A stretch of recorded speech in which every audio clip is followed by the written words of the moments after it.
Bonjour et bienvenue pour notre nouveau rendez-vous de la filière de sécurité. Christian, aujourd'hui, nos deux invités. Donc, nous recevons le général Watin-Augouard. Bonjour, mon général. Vous êtes le président, donc fondateur du FIC, le Forum international de la cybersécurité, qui s'est tenu il y a quelques jours à Lille. Et Jean-Marie Le Thor, donc vous êtes vice-président stratégie et système d'information critique et cybersécurité chez Thales. Ensemble, nous allons donc revenir sur les grandes tendances, les enjeux de la cybersécurité. Nous reviendrons également sur la thématique clé de la protection des données, mais aussi sur les enjeux de la transformation numérique des entreprises. Alors oui, mon général, donc le FIC, c'était il y a quelques jours, alors que nous a réservé le cru 2016. Est-ce que vous pouvez d'ores et déjà faire un petit retour d'expérience sur ce FIC 2016? Oui, bien sûr, avec plaisir. Le FIC 2016 est un très bon cru, le meilleur de tous les crus jusqu'à maintenant, puisque c'est le 8e. N'oublions pas qu'en 2007, nous étions 500 et que il y a 15 jours, nous étions 5500, pardon. Vous voyez, donc le chiffre est croissant et c'est très bien, et quantitativement, mais aussi qualitativement, puisque de plus en plus, nous attirons des responsables de la sécurité des systèmes d'information, des DSI, des décideurs, et puis tous les acteurs publics qui aujourd'hui viennent au FIC pour échanger ou pour apprendre les grands enjeux, justement les nouvelles technologies, quelles sont les menaces qui sont celles d'aujourd'hui, peut-être même celles qui vont venir demain.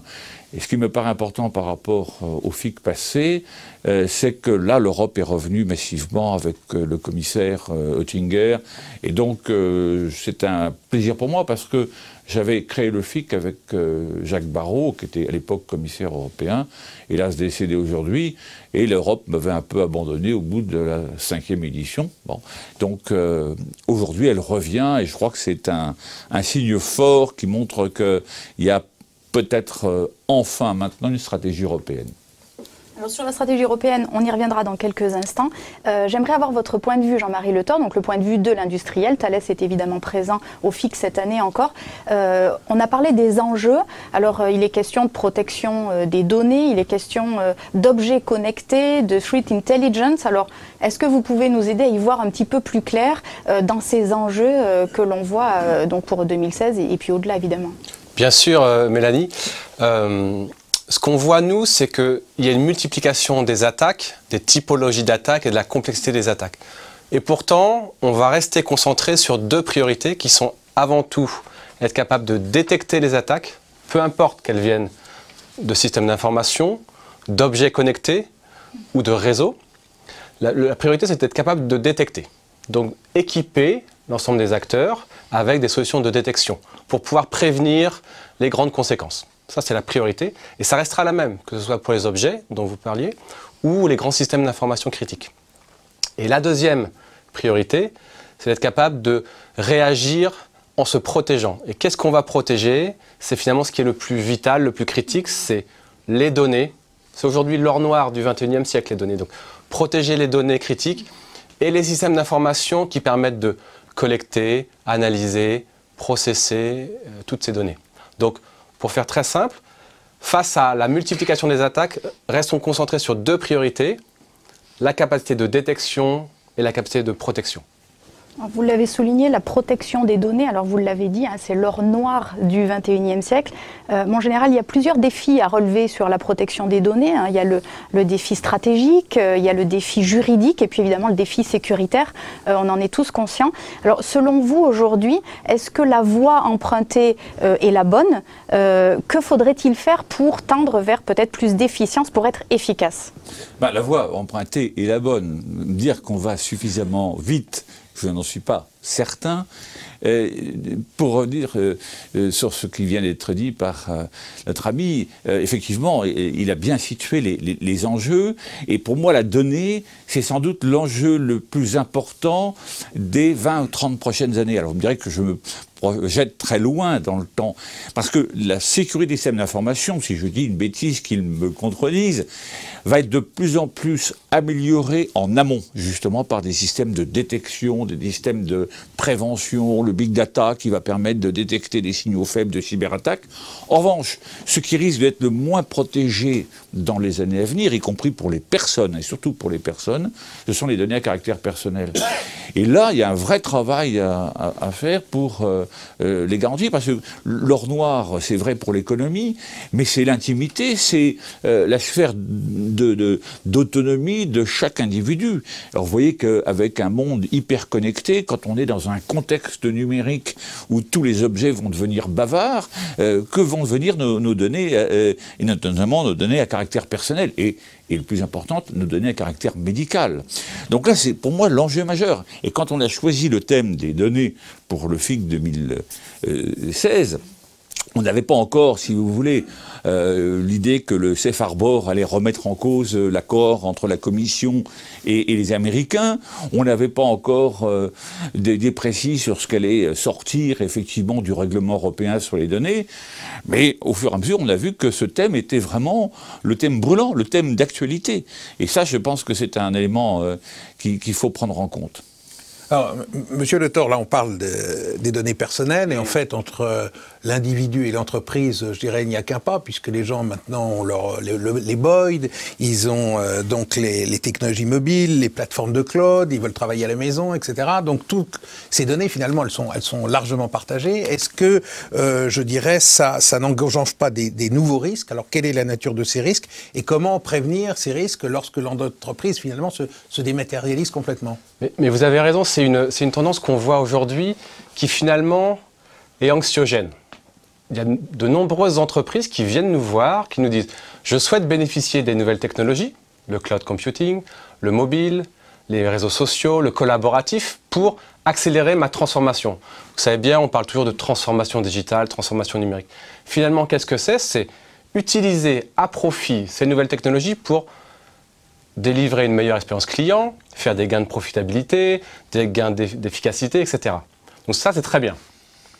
Mais derrière, il y a une prise de conscience de « Ah, peut-être que si j'ouvre vers des nouvelles technologies, peut-être que si je confie mes données dans un cloud ou sur des plateformes mobiles interconnectées, je risque de m'exposer à des nouvelles cyberattaques. » Et ce côté anxiogène, il se révèle de plus en plus chez une certaine catégorie d'entreprises, par exemple les opérateurs d'importance vitale, qui viennent voir des industriels comme Thales ou nos amis européens pour dire « Aidez-nous à profiter des nouvelles technologies tout en garantissant que ce qui est le plus critique, le plus vital, le plus précieux, et finalement, encore une fois, c'est les données, sont protégées. » Alors, nous avons investi récemment dans des solutions de protection des données pour pouvoir crypter les données, que ce soit sur les mobiles, sur les ordinateurs, sur les serveurs ou dans le cloud. Et je pense que l'étape ultime, c'est d'être capable de garantir à ces entreprises que leurs données, qui sont le sous-jacent des prises de décision, soient sécurisées, qu'on ne va pas les corrompre, qu'on ne va pas les voler, qu'on ne va pas les copier, qu'elles vont être hébergées, stockées, processées de façon secure ou cyber-secured. On l'a évoqué tout à l'heure, hein, le rapport qui a été remis au commissaire Oettinger lors du FIC, on voit bien plusieurs industriels qui ont travaillé ensemble au niveau européen. J'en viens donc à la question de l'export. Alors c'est une question pour vous deux, messieurs, donc je vous laisse nous faire part de votre expertise, peut-être de vos recommandations, de vos attentes. Quelles sont les opportunités à l'export pour les entreprises françaises? Alors déjà, on a un paradoxe, c'est que la cybersécurité, elle est un peu égoïste. Pour des raisons de souveraineté, on voudrait se refermer sur soi-même au sein d'un système franco-français, ce qui est impossible. C'est impossible, on n'y arrivera pas parce qu'on n'a pas la surface, parce qu'on n'a pas suffisamment de recherche et de développement à l'échelle purement française. Donc on est obligé d'aller à l'extérieur et donc d'avoir une approche déjà européenne. Et pour être bon à l'intérieur, il faut exporter. Alors c'est assez paradoxal parce qu'il faut exporter vers des pays qui eux-mêmes peuvent avoir une vision souveraine de leur propre cybersécurité. Mais je pense qu'on ne peut exporter qu'à partir du moment où on exporte sur des bases, comment dirais-je dirais pas saines, mais sur des valeurs. C'est-à-dire qu'en fait, on exporte de la confiance.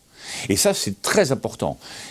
Toute l'industrie de la cybersécurité qui se développe, qui monte en puissance, le rapport en est le témoin, l'étude PIPAM aussi en est également comment dirais-je, l'illustration. Tout cela, ça montre qu'il y a un un potentiel d'exportation fort et que la valeur qui sera la valeur ajoutée ne sera pas simplement technologique, elle sera psychologique pour répondre à l'interrogation des entreprises qui disent finalement est-ce que je peux avoir confiance, est-ce que ma peur peut être en quelque sorte compensée par une confiance forte dans le système que vous mettez en place.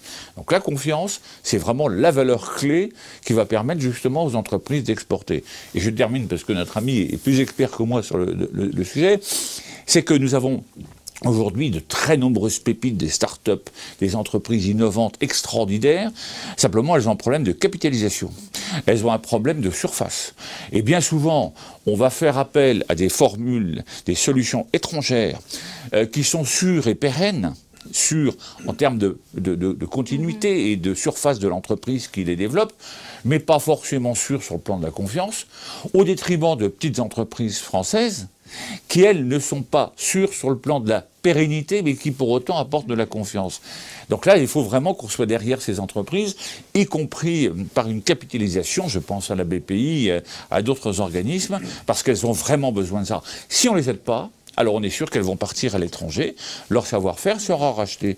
Et donc on a un vrai problème aujourd'hui, non seulement de conforter ce tissu industriel naissant, mais surtout de l'aider justement à grandir grâce à l'export. Moi, je compléterai parce que nous avons travaillé sur le groupe de travail des leaders européens de la cybersécurité en accord avec la Commission européenne et nous avons remis ce rapport au commissaire Oettinger lors du FIC. Finalement, l'idée, c'était de travailler sur deux axes.